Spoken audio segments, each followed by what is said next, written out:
Madame, Messieurs, bonjour. Très heureux de vous retrouver sur Panafricaniste TV, la chaîne de télévision des panafricanistes. Nous vous apportons le meilleur de l'information sur un plateau d'argent et notre grande interrogation du jour. Législative française, fraude massive au menu. Qu'en pensent les opposants africains? C'est notre grande interrogation. Eh bien, mesdames, messieurs, la fraude électorale cherche à modifier la volonté du corps électoral. C'est ce qu'on nous a appris jusqu'ici. Elle apparaît dans des domaines imprévus par le législateur. Le fraudeur peut travailler en cachette, utiliser les failles d'un texte ou l'interpréter de façon abusive.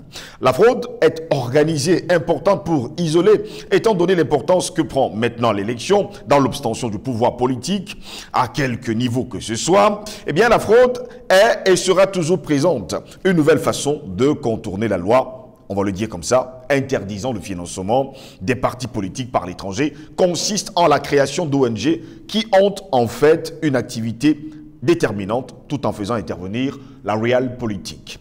Collaborant aux travaux d'organismes internationaux, il nous est interdit, mesdames, messieurs, de nommer les pays et les événements concernés par la fraude. Mais vous le savez, mesdames, messieurs, celle qui nous fait sourire d'ailleurs sur le continent africain depuis quelques jours aujourd'hui, on parle de fraude, oui, on parle encore de fraude, c'est celle qui vient tout droit d'un pays qui a souvent pris les Africains de haut. On parle bien sûr de la France. En fait, c'est un secret de polichinelle. La France a toujours été un pays de fraude électorale. Tout le monde le sait, les chefs d'État, les députés, les sénateurs sont choisis sur le volet avec la complicité des 13 familles. Mais pourquoi donner des leçons aux Africains en leur parlant de démocratie? En fait, pour bon nombre d'Africains aujourd'hui, ce n'est qu'une vue d'esprit. Mais pour mieux comprendre la situation du côté de la France, eh bien la majorité présidentielle surpasse d'une très courte tête les NUPS, avec 25,57% des voix contre 25,66%. Mais si on se réfère aux chiffres de la présidentielle, vous commencez à comprendre que quelque part, il y a quelque chose qui ne marche pas. Eh bien, mesdames, messieurs, selon les résultats officiels du ministère de l'Intérieur, la majorité présidentielle ensemble récolte 5 857 558 voix lors de ce premier tour des élections législatives, soit 25,75% des votes. Les NUPS, N-U-P-E-S, cumulent 5 836 116 bulletins, soit 25,66% des voix. Les deux coalitions ont en tout, on va le dire comme ça, 21 442 voix d'écart. L'abstention du côté de la France pour ce premier tour des législatives s'élève à 52,49%. Mais ce qui nous intéresse le plus, c'est la fraude. Et surtout, les journaux et quotidiens français qui en ont parlé au cours du dimanche 10 juin dernier. Eh bien, le dimanche, on vote en France pour les élections législatives. Des élections cruciales puisqu'il s'agissait de savoir si le pays donne une majorité à l'Assemblée nationale au président réélu Emmanuel Macron ou pas. Mais ce scrutin ne semblait pas passionner les foules. Pourquoi? Eh bien, le Figaro titrait encore ce dimanche sur une menace d'abstention record sur les élections législatives. Avec ce sondage commandé par le quotidien de droite, seuls 46% des Français pourraient se rendre aux urnes. Nous sommes là le 10 juin 2022. Cela se confirme, cette longue tendance de la plongée de la participation pour ce scrutin visant à élire les députés. On va se rappeler également qu'en 1993, il y avait 68% de taux de participation, dont contre 48% en 2017, lors du scrutin précédent. Et cette année, la participation, on va le dire encore comme ça, est moins élevée. Oui, puisqu'on vous a parlé de plus de 52% d'abstention. Le Figaro s'est rendu également à Stein, une ville de Seine-Saint-Denis, le département le plus pauvre de France, et où, écrit le journal, de nombreux électeurs ne savaient même pas qu'une élection avait lieu dimanche. Florilège des paroles d'habitants recueillies dans les rues de la ville. Eh bien, nous avons lu le Figaro et je vous donne justement quelques florilèges justement des paroles que le Figaro lui-même a recueillies dans la rue. Il y a encore une élection, ça c'est quelqu'un passant qui se pose quand même cette question. Je ne vote pas car je veux me barrer d'ici. C'est quelqu'un d'autre.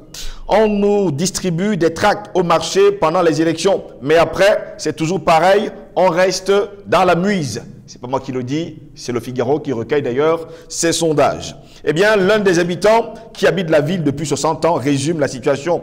Les jeunes ne croient plus en rien. Voilà pourquoi nous aussi, mesdames, messieurs, nous nous interrogeons également aujourd'hui, parlant de cette élection législative du côté de la France, fraude massive au menu, qu'en pensent les opposants africains? Pour répondre justement à nos questions, nous sommes avec un homme politique, le président Banakali. Président Banakali, bonjour, bienvenue à vous. Bonjour mon cher Jocelyn Goss, extrêmement heureux de vous retrouver dans le cadre de notre plateforme extraordinaire. Je salue mes copanélistes. Oui. Le format ne permet plus qu'on se retrouve ensemble sur un plateau. Bientôt, on va faire justement le grand format. Ne vous inquiétez surtout pas. Je les suis, j'écoute ce qu'ils disent, je m'enrichis beaucoup à les écouter. Oui. Qu'ils reçoivent à travers cette occasion que m'offrait toutes mes salutations et tout mon respect. Voilà. Président Banakali, la grande interrogation de notre thème de ce matin, fraude massive au menu, qu'en pensent les opposants africains? On parle bien sûr de législative française. C'est le dicton qui nous enseigne qu'il n'y a pas pire aveugle que celui qui refuse de voir. Qui refuse de voir. Et il n'y a pas pire idiot, celui qui se croit plus intelligent. Mon cher Ngoz, nous devons faire, quand on parle de la France, ça a une anthropologie de la fraude qu'il faut se greffer.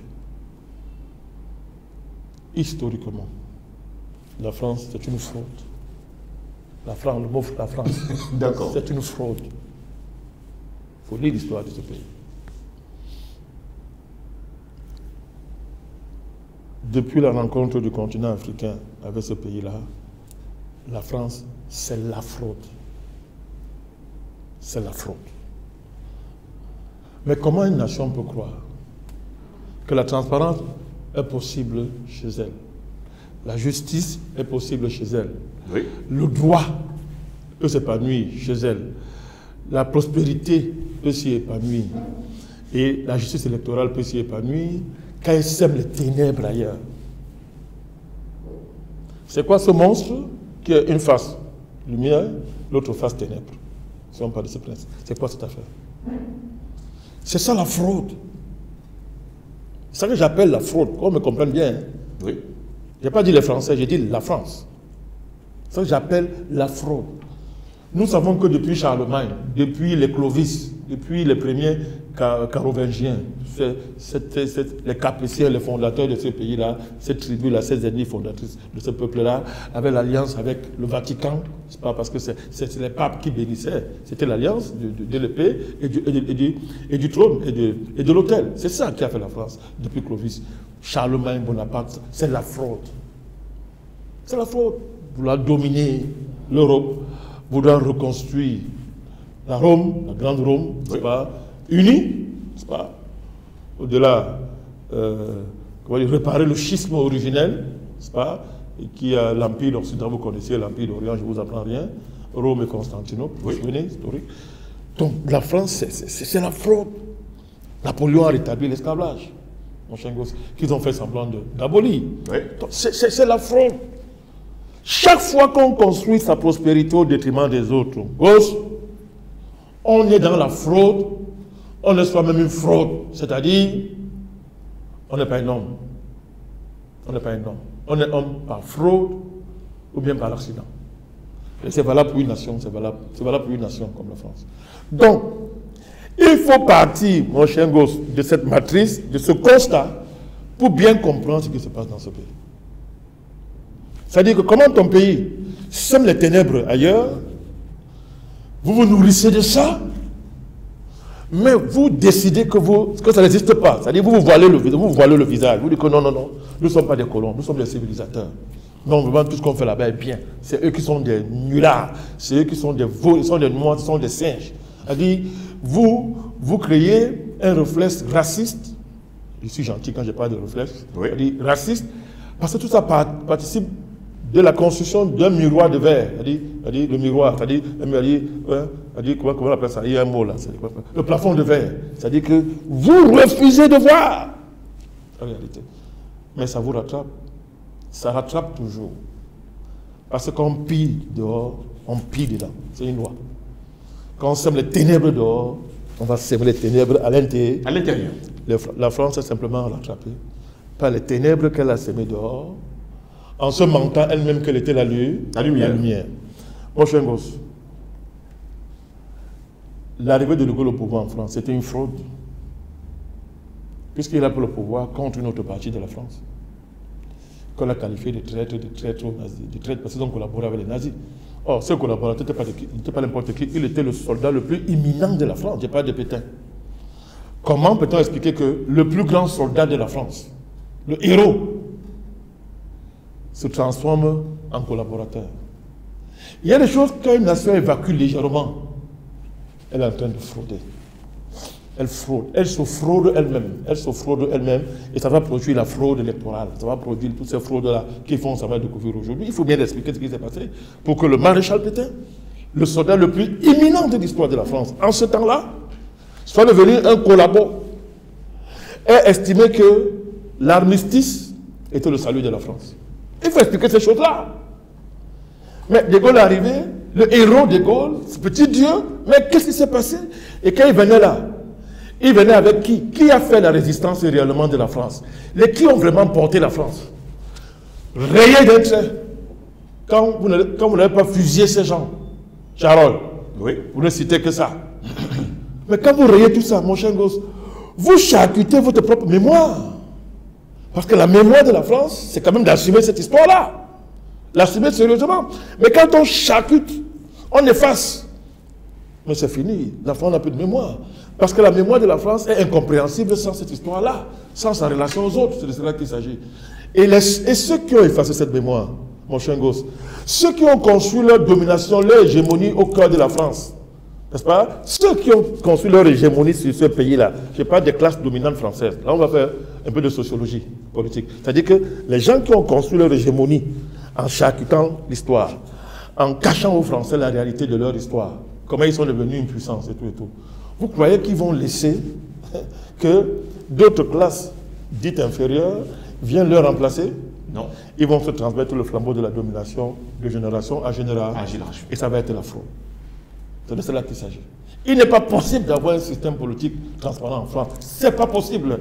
Parce que pour qu'il y ait un système politique transparent en France, il faudra qu'on raconte aux Français la vérité sur leur histoire. Comment ils sont devenus une puissance, comment ils se sont enrichis, et qu'on en tire les conséquences. La France est incapable de se réconcilier avec elle-même à ce niveau-là. Donc, elle est une fraude. Nous disons ce que nous démontrons. Elle est une fraude. Et à partir de ce moment-là, ce n'est pas l'élection qui sera transparente, mon cher gosse. Ce n'est pas la vie publique qui sera transparente. Ce n'est pas possible. À partir du moment où les Français ne savent pas qui est le vrai patron de leur pays, à partir du moment où les Français élisent des marionnettes, et les vrais patrons sont derrière qui les ficelles. C'est pas moi qui le dis, c'est le voyou Akali qui dit ça. Il a écrit, il le dit tous les jours. Il ne cache même pas. Et maintenant, 22 000 réservistes de l'armée française se sont réveillés, ils ont écrit une lettre. Ils ont enfin compris ça. Mais ce n'est pas la fraude. Ça permet donc d'entrer dans les différents types de fraude. Moi, je peux insister sur les éléments factuels. À la présidentielle, le résultat a été donné par l'Institut de sondage. Oui. Voilà. Confirmé après par le Conseil constitutionnel. Les acteurs politiques français l'ont validé. Dans le système, hein, des gens trouvent normal que ce sont des instituts de sondage qui appartiennent à des privés qui donnent le résultat d'une élection présidentielle. Mon cher Ngo. Par quel mécanisme a-t-on décidé que l'institut de sondage remplace le souverain français, décliné dans des institutions chargées de dire le droit en la matière? Par quel droit, par quel mécanisme a-t-on introduit le sondage comme étant révélateur de la volonté des citoyens? C'est ça la République? C'est ça la théorie de la République? Bon, nous connaissons d'où ça vient le mot républicain. Depuis son foyer gréco-latin, nous savons ce que veut dire la République. C'était tout sur les esclaves et les étrangers. Ils étaient les plus nombreux de la cité, en passant. Et c'est eux qui travaillaient pour la cité. C'est eux qui portaient le labeur de la cité. Mais la République ne les connaissait pas. Donc on est l'essence de la République. Ok, on a accepté la République. C'est ça la République? Reste public, hein, la chose de tous. Le démos, la délibération. C'est-à-dire, on s'instruit sur les problèmes de la cité et on se prononce. C'est quoi les sondages? Depuis quand les machines réfléchissent à la place du citoyen? C'est de cela qu'il s'agit. Depuis quand des machines comme Manipule, comme Tripatouille réfléchissent et reflètent la volonté populaire? Voilà la fraude. Mais les Français croient au sondage. Une partie du moins. Croient au sondage. Sinon, il se serait révolté pour aller casser les machines là où il se trouve. C'est pas ça, c'est pas possible ça. Cette technocratisation de la politique est un crime, mon cher Goss. Ça détruit la politique. Les technocrates ne sont pas des politiciens, ils peuvent pas être des politiciens. Ça ne marche pas comme ça. Quand la technique remplace la parole, la délibération, la discussion démocratique et le rapport du citoyen, le rapport du peuple aux questions de sa destinée, c'est la fraude. Voilà la vraie fraude. Ce n'est pas une affaire de compter des chiffres. Ce n'est pas une affaire de compter, ce n'est pas une affaire de nombres. Non, non, non, non, non, non. Ça, c'est pour les naïfs. La fraude commence là, mon cher Goss. Ça commence là. Et l'élection présidentielle, les élections ont été données par les sondages. Et le drame, c'est qu'aucun acteur du système n'a dénoncé ça. Y compris Mélenchon, qui bavarde aujourd'hui. Ils n'ont pas dénoncé ça. Alors nous parlons, puisqu'il faut souvent du factuel dans les débats. Les gens aiment bien les choses comme ça. Il y a un système en France qui consiste à donner le pouvoir à des maires de rayer des gens sur la liste électorale. Pour plusieurs raisons. Manque d'attache communale, tu as perdu tes droits civiques, tu es mort, tu as changé de lieu d'habitation. Alors, pas que tu pars d'une rue à une autre rue, hein. Ils estiment que tu as perdu ta tâche communale. Et tu es parti d'une rue à une autre rue, dans la même commune. Et quand ils t'envoient la lettre qui te signifie que tu es rayé de la liste, ils envoient ton ancienne adresse. Exprès. C'est-à-dire, on ne sait pas où tu es parti, mais on connaît ton ancienne adresse. On envoie le courrier là-bas, sachant que tu n'es plus là. Écoute-moi bien, on envoie un courrier pour te dire qu'on t'a rayé de la liste électorale. Et on envoie là ton ancienne adresse. C'est ce que ça veut dire? Ouais. Alors, ce système-là, mon cher Goss, aboutit à quoi? Vous avez des endroits, je vous donne les faits. Par exemple, entre 2021 et 2022, les maires de France ont procédé à 227 000 radiations de personnes. Alors, écoutez bien, il y a un stock de personnes qui ne sont pas inscrites sur la liste électorale, qui ont été radiées d'environ 2,5 millions. Et ils ne sont même pas inscrits. C'est-à-dire qu'on dit inscrits, on ne les compte pas. Je dis bien 2,5 millions. Vous voyez que les chiffres de l'abstention sont faussés. D'au moins 2,5 millions. Ce n'est pas mathématicien, il y a un mathématicien ici, c'est un maître dans la matière, pour nous expliquer ça mieux, professeur Bellet. C'est-à-dire que les chiffres d'abstention sont... Donc, quand vous parlez de 52% d'abstention, c'est n'importe quoi. Ça, ce n'est pas les dents. Je vous donne des faits que personne ne peut contester en France. Hein. Je vous dis, c'est un problème qu'on a donné aux maires. On a voulu corriger ça en harmonisant, à travers ce que ça appelé en 2019, le répertoire électoral unique. Mais ça n'a rien réglé. On a maintenu ce pouvoir aux maires. Alors, vous avez des villes, il y a une ville, par exemple, il y a à Strasbourg, par exemple, quelques mois avant la présidentielle, on a radié 16 000 électeurs. Ce n'est pas 2000, hein. 16 000 électeurs à Strasbourg, sur la base de ce principe. Donc, vous avez un trucage factuel, direct, légal, de nos maires. Voyez donc comment, si un maire, le maire n'est pas neutre, le maire, lui, veut se faire élire, il appartient à un camp. Et la sociologie politique en France montre que les gens qu'on radie, les radiés sont pour la plupart à 90% des jeunes qui votent à gauche. Donc, qui votent en principe pour Mélenchon. Les vieux, les bobos, on les appelle ça, hein? Ouais. On appelle les bobos. Hein? Voilà, les bobos. Moi, je ne suis pas français. Donc, les bobos ont tendance à être stables et à rester sur place. Ils ne sont pas radiés. Vous voyez comment, techniquement, on fraude. On fraude. Je dis que c'est des millions, ce sont des millions. C'est un problème en France. Je dis rien qu'à ce niveau-là. Rien qu'à ce niveau. Je dis rien qu'à ce niveau factuel. Il y a plusieurs types de fraude en France. Tout à l'heure, je tentais de vous démontrer, ça c'était la fraude historique. C'est-à-dire la fraude congénitale. C'est-à-dire qui est consubstantielle à la naissance d'un État et qui va faire que cet État ne va que reproduire la fraude toute sa vie. Si on ne corrige pas le mal congénital. Je vous ai dit que c'est consubstantiel à ce qu'on appelle la France. C'est vrai pour les États-Unis, c'est vrai pour le Canada, pour toutes les démocraties autoproclamées. La même chose, c'est vrai. Donc je l'appelais ici un principe. Il ne peut pas avoir de démocratie dans un pays capitaliste. C'est pas moi, je ne dis pas Karl Marx. Les Anglais ont dit que Karl Marx était le savant du siècle, du XXe siècle. Oui. Donc, ils reconnaissent sa science. Mais Karl Marx a démontré, et s'est démontré, jusqu'à présent, ce n'est pas renversé sur le plan de l'analyse politique, la sociologie politique.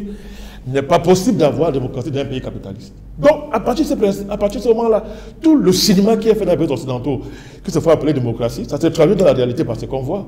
Des démocraties criminocratiques, ou bien des criminocraties démocratiques. Alors, si la démocratie peut être en même temps une criminocratie, ça se passe de commentaires.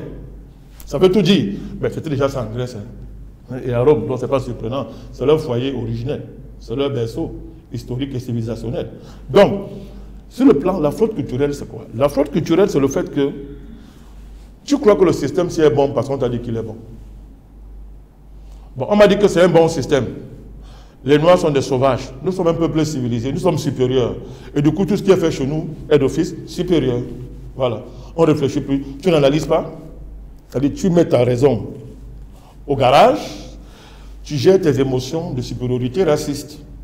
Et ceux qui te font croire au racisme, évidemment, n'ont pas intérêt à te dire que le système-ci est mauvais. Il n'est que bon. Puisqu'il est le système produit par une catégorie supérieure d'êtres humains.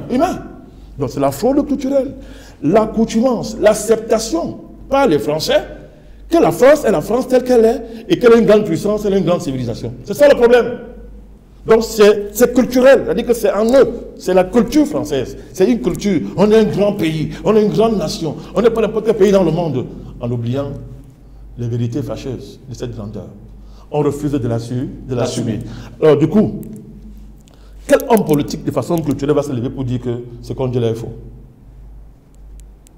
Ça va être très difficile. Quelle est la force politique? Quelle est l'élite qui va se lever pour dire que tout ceci est faux? Toute cette construction-là, qui fait de la France le pays des Lumières, pose un problème quelque part.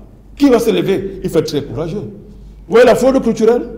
Alors du coup, vous confiez vos élections à un ministère de l'Intérieur qui va agir sur la base de ce consensus culturel, de cette crédulité culturelle qui fait que, mais, qui va aller contre le ministère de l'Intérieur? Quel est le parti organisé en France qui va contre le ministre de l'Intérieur? Puisque les chiffres électoraux, les données électorales sont la propriété de l'apanage du ministre de l'Intérieur. Un parti a beau être organisé ou pas, il y a un niveau, il ne pourra pas avoir ça, certaines informations. Et si vous franchissez cet accès-là, vous allez dans le système. Vous n'allez pas trahir le secret. Un système français politique, écoutez-moi bien, qui distribue des subventions formelles et informelles à ces animateurs. Vous avez vu comment on a écarté Fillon de la scène politique? Oui. Mais M. Fillon, le pauvre, qu'est-ce qu'il faisait? Ce que tout le monde fait en France. Ce que tous les députés font en France. C'est un droit informel. L'argent, c'est comme au Cameroun. L'argent du micro-projet, qui suivait ça? Vous avez vu une vérification de la destination des fonds de micro-projets. Vous avez vu, on contrôle ça. Ben, il se fait qu'un jour, quelqu'un, dans le système, on peut aller regarder, comme Macky Sall l'avait fait avec Khalifa. Oui, on va aller regarder, que ben, tu as géré ça comme. Mais c'est une coutume, mais qui n'est pas légale. Donc on te prend, on dit que tu as détourné l'argent public pour écarter un adversaire. Regardez ce qui est arrivé à Fillon. Mais comparez maintenant avec les faits réels qui accablaient M. Macron, qui sait sa fausse déclaration de patrimoine, des scandales graves dans lesquels il est, Astrom, tous ses consorts. Vous avez vu un juge essayer de regarder ça? C'est ça la fraude française, mon cher gosse. Fillon gagnait l'élection présidentielle. C'est connu. Il a battu Sarkozy. Il écrasait ce petit garçon. Vous voyez comment on a privé les Français d'avoir un président qui aurait pu être meilleur que le Jupitérien, sur lequel ils pleurnichent aujourd'hui. Mais pourquoi est-ce qu'on l'a écarté? Par quelque chose qui n'est pas politique. Qui n'est pas électoral dans le sens de la qualité du pro. C'est le costume qu'il a reçu de quelqu'un, les costumes, et l'argent de ses frères députés qui aurait été utilisé par sa femme Pénélope. Mon cher gosse. Et les juges viennent vous dire après coup qu'on nous a forcé. Il y a une juge qui a dit ça, c'est écrit, elle a dit. On nous a forcé, on nous a obligés de déclarer M. Fillon coupable. Vous savez ce qui est grave? Vous allez me le dire. Fillon est resté silencieux. Le système, mon cher Go, culturel et systémique, Fillon est resté silencieux. Parce qu'il a été ancien Premier ministre. Ça donne droit des privilèges. A beaucoup d'avantages non dits. Pour ne pas les perdre, tais-toi sur le système. Tu n'es plus à l'embauche, c'est tout. Et pendant ce temps, on continue à dire aux Français, oh, on a une démocratie. Tu es sur un plateau, tu peux dire, oh monsieur, on est dans une démocratie, vous non. Tu veux dire qu'on n'est pas en démocratie? On te terrorise. On les tient tous. Jusqu'à les plateaux sont ténus. Maintenant c'est connu. Les plateaux sont ténus, mon cher. C'est ça la fraude culturelle. Oui. Qui n'est pas visible à l'œil nu et qui n'est pas qui n'est pas perceptible par l'œil qui n'est pas formé, par un regard qui n'est pas cultivé, qui n'est pas travaillé. Ça, c'est la fraude. Vous avez la fraude structurelle. C'est-à-dire que la différence entre les partis politiques. J'ai un projet pour la France, il peut être meilleur, mais je n'ai pas les moyens de le promouvoir. Parce que mon parti n'a pas les moyens. Ne mobilise pas des classes sociales capables de financer une élection. Ne peut pas recruter des catégories sociales qui ont tous intérêt au statu quo. On touche donc à la structure de la société, structure capitaliste et colonialiste de la société. La structure impérialiste. La France, c'est un impérialisme. Il n'y a pas de débat là-dessus. Donc, on touche à ça. Donc, ça dit fraude structurelle. On peut faire qu'une question majeure comme le franc CFA, qui engage les rapports de la France avec 14 pays africains, est gérée par un petit fonctionnaire de Bercy. C'est-à-dire que les Français ne sont pas au fait des méandres d'un système qui lie leur pays à 14 pays africains. J'allais dire 15, c'est 15, avec Djibouti. Oui. C'est ça, non? Avec les Comores. Avec les Comores, pardon, avec les Comores. Donc, vous voyez comment c'est grave? C'est un petit fonctionnaire à Bercy qui gère le dossier. Et dans le secret, avec les présidents, qui définissent la politique étrangère, d'après les humains, qui peuvent déclarer la guerre sans consulter le Parlement. La structure. Fraude structurelle, c'est-à-dire que la structure d'une société, la manière dont elle est organisée fait qu'il n'y a que la fraude. Mais ça aussi, ça, est-ce que le français lambda va voir ça? Lui, il voit un bureau de vote. Lui, le vote, c'est le bulletin. Est-ce que je suis inscrit? Est-ce que je suis allé voter? On vient le flatter. Il croit qu'il est en démocratie. Fraude structurelle. Et enfin, la fraude civilisationnelle. Alors, à ce niveau, on est arrivé avec les sondages, les machines et ce qu'on appelle l'évolution de la technique qui permet de truquer le corps électoral, les données, de les transformer en algorithmes. Donc, le système va désormais être numérisé, digitalisé. Et les données électorales deviennent des algorithmes, des flux qui sont maîtrisés par ceux qui ont la compétence technique et technologique en la matière, mais c'est une poignée et qui est sous le contrôle d'une élite qui elle-même travaille pour le compte d'une autre super élite, on a dit ça, des super financiers, mais qui vous disent maintenant qu'ils travaillent pour un chef, la bête de l'événement. C'est pas moi qui l'ai dit, c'est M. Macron qui l'a dit. La bête de l'événement, c'est qui? C'est Satan. Mais comment un pays comme ça, comment une telle cumulation de fraude peut produire une démocratie? Et les gens se lèvent le matin, ils se vendent, ils gambardent quand ils voient un pays africain, ils gambardent. Nous, on est en démocratie, vous êtes en dictature. Quand on a fini de dire tout ça, mais on commence à dire, en Afrique, on ne fraude même pas. Voilà pourquoi je voulais venir justement à cette question. Quel est le regard justement de l'Afrique lorsque les Africains, les opposants africains, regardent ce qui se passe actuellement du côté de la France? Vous avez parlé d'opposants africains, ça veut dire quoi le mot opposant africain? Parce qu'il faut être clair. Parce qu'il faut pas. C'est un mot confusionniste. Parce que si vous appelez. Moi, alors, vous allez me classer où? Je vous avais bien dit, je pense. Oui, je sais pas. Opposants africains, ok. Les Parisiens. Oui, les opposants occidentaux. Pas de politique. Je comprends. Je ne parle pas non plus de politiciens. J'ai bien compris. C'est-à-dire que les amoureux de la civilisation occidentale, oui, les amoureux du génie, le génie politique occidental qui a produit le système politique le plus élevé que le monde ait connu. Voilà. Voilà, c'est ça. Mais bien sûr, c'est à eux qu'il faut s'adresser. Moi, pour leur dire qu'en Afrique, on fraude même. Il n'y a pas encore la fraude. Est-ce qu'il y a la fraude en Afrique? Ce sont des... On apprend. Écoutez, si à toute élection, un candidat vous dit qu'il y a eu fraude, il fait les marches pour renverser le pouvoir en place, les marches de résistance, puis il y a les crises électorales, et qu'il y a crise, il n'y a plus de fraude. Je me répète, je vais expliquer ça. C'est dans l'analogie mathématique que je suis en train de faire. C'est-à-dire que si on dit qu'une élection est truquée, et que le trucage est dehors, au point de susciter les crises électorales, ça veut dire que le système là est transparent. On a peut-être parlé aux enfants, on a peut-être fait un débat sérieux là. Oui. Parce que la mythologie sur la fraude en Afrique est basée sur une irrationalité philosophique et politique qui traduit le niveau de ceux qui en parlent. Et comme c'est dur d'en parler, on laisse faire. Mais maintenant, je vous fais une démonstration. Si un système, une fraude est sophistiquée quand on ne la voit pas, quand on ne peut pas la dénoncer, quand on croit que c'est normal, c'est le cas de la France, c'est le cas des États-Unis. Trump est le premier à venir dire qu'il y a eu fraude. Vous voyez comment en France, au Canada, partout, tous les hommes politiques ne mettent jamais en cause l'issue de l'élection, malgré toutes les démonstrations qu'ils viennent de vous faire, du point de vue de la fraude culturelle, structurelle et civilisation, y compris historique. Vous voyez qu'ils ne le savent pas. Les élites, certaines élites le savent. Mais pourquoi on n'en parle pas? Le consensus sociopolitique de toute l'élite politique, c'est un corps, c'est une classe consciente de ses intérêts. Même dans leurs petites discussions de famille, discussions de chambre, ils sont conscients de leur intérêt en tant que classe. Quand ils sortent en face du reste de la société, ils forment un bloc, ils savent où ils ne peuvent pas aller. Je vous ai pris le cas de M. Fillon. Oui. Ils ne peuvent pas aller. Donc, ils le savent. Mais, lorsqu'on fraude une élection, et qu'en face, un des acteurs vient dire, l'élection s'y est fraudée, il apporte sa démonstration à lui, indépendamment de ce que dit le code électoral. Vous comprenez? Et il engage les gens dans des dynamiques qui engagent une crise électorale, qui est arbitrée, une crise post-électorale, qui est arbitrée par des puissances étrangères. Il n'y a quelle fraude là-bas? Vous êtes sérieux? Il n'y a pas de fraude là-bas. La vraie fraude, c'est qu'on ne voit pas. Qu'on n'a pas le moyen de contester, ni de le mettre en cause. Si on prend le cas du Cameroun, aujourd'hui, il y a un opposant qui continue à dire qu'il est le président élu. Bon, en France, depuis combien d'années tout ça est fraudé? Vous avez entendu qu'ils remettent ça en cause. Même Mélenchon, il peut dire deux mots, il reste tranquille. On n'attaque pas le système. Mais actuellement, Mélenchon parle justement d'une fraude électorale ou législative. Il crie au scandale. Bon, non seulement, parce que vous savez qu'il y a beaucoup d'Africains qui nous ont dit que Mélenchon est bien pour nous. J'ai expliqué ici que les batailles des diasporas, de certaines diasporas dans leur pays d'accueil, ne sont pas le combat du continent. Le continent peut tenir contre ça, mais ce n'est pas le combat du continent. Ce n'est pas eux qui nous montrent le chemin. Oui.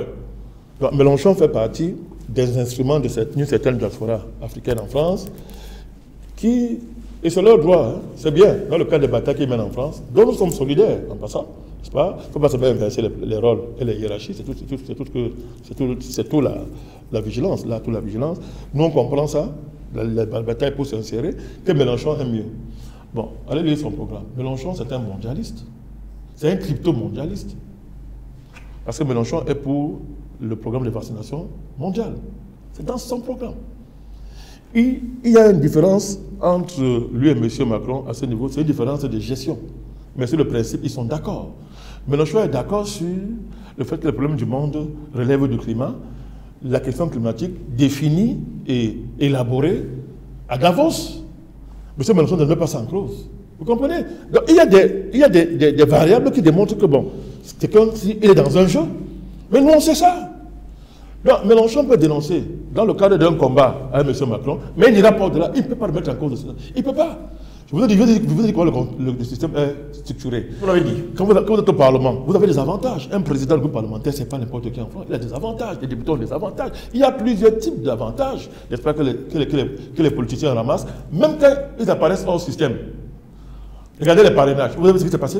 Oui. Les parrainages ont servi à écarter des candidats. Mais les parrainages ont permis à Marine Le Pen d'être la personne qui devait affronter Macron. Aux yeux de tout le monde. Des candidats comme Asselineau et au consort, qui étaient à mesure d'inquiéter Macron, de bousculer le système sur le plan de leur stature intellectuelle et philosophique et politique, c'est les parrainages qu'ils ont écartés. Parce que vous avez des candidats qui ont un trop plein de parrainages qu'on aurait pu normalement donner à d'autres si on voulait un vrai jeu démocratique.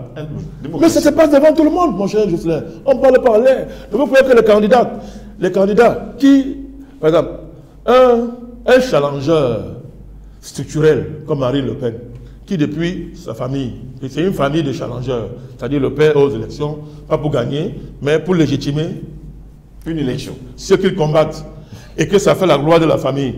Pourquoi voulez-vous qu'ils changent le système? Marine Le Pen devait être en première ligne aujourd'hui pour qu'on change le système, le système électoral, c'est-à-dire que la nature du scrutin en France, qu'on passe de ce type de système de scrutin à un scrutin, par exemple, proportionnel. C'est le premier parti de France, les gens ne le savent pas. Mais on a verrouillé le système de manière que son implantation territoriale ne se reflète pas dans les élections. Mais ça ne la dérange pas. Et si ça la dérange? Vous voyez comment c'est? Et tout ça, on dit on est en démocratie. Non, on se tient. C'est une affaire de copains, coquins, on se tient et on donne des leçons à des pays où il n'y a même pas la fraude. Je viens de vous démontrer maintenant, Gosse, qu'il n'y a pas de fraude en Afrique. Parce que je vous dis que la fraude en Afrique est contestable. On peut renverser le président. Ouattara, ses parents ont dit que Babo a perdu l'élection. Babo a gagné l'élection. Maintenant, on le sait. Maintenant, il le dit. Sarkozy a dit demain que nous avons installé Ouattara au pouvoir. Ouais, il vient de le dire. Mais est-ce qu'on a dit, Babo, tu as fraudé? Sur le pouvoir, on a monté une guerre pour le chasser. On a envoyé à la CPI, non? Mais comment il est possible de frauder là-bas? Si tu es un fraudeur, tu fais attention. Tu sais qu'il y a quand même les hommes forts qui me regardent. Si j'ai nu leurs intérêts, ils peuvent me faire partie. Ils peuvent me retrouver à la CP. Donc même en fraudant, tu vas réfléchir. Nous démontrons ce que nous disons. Donc, les Occidentaux à la peau noire, les démocrates africains occidentalisés, qu'ils aillent revoir leurs leçons. Qu'ils aillent revoir leurs leçons et ils vont comprendre que là où il n'y a pas de démocratie, c'est justement là où on dit qu'il y a démocratie. Sans pour autant conforter les néocolonies africaines. Merci beaucoup, Président Badakani, d'avoir été des nôtres ce matin. C'est moi qui vous remercie. Mesdames, Messieurs, c'est ici que s'achève cette autre édition de Parole panafricaniste. Au plaisir de vous retrouver très prochainement. Restez sur Panafricaniste TV. L'information est en continu sur notre chaîne. Bonne journée à toutes et à tous.